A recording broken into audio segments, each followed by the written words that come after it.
ये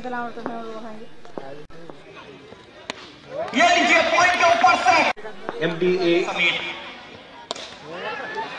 अपनी बार हवा में, अपनी बार 2 गेंदे 6।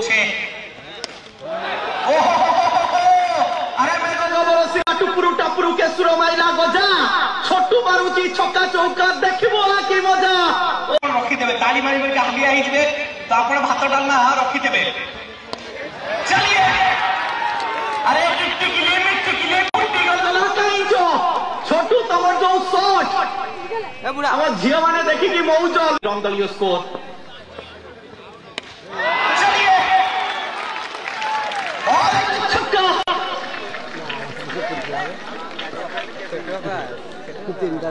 5 छक्का लगाया है इस ओवर में। क्या 6 गेंदों पर 6 छक्का लगा पाएंगे? 82 पहुंचता हुआ टीम रिकॉर्ड अलग है इस समय। छोटू आकाश 5 गेंदे 5 छक्का 516 का स्ट्राइक रेट। छोटू आकाश ने मैच को बदल कर रख दिया है। 82 पर पहुंचता हुआ टीम क्या 6 गेंदों पर 6 छक्का आएगा? क्या युवराज सिंह का बराबरी कर पाएंगे?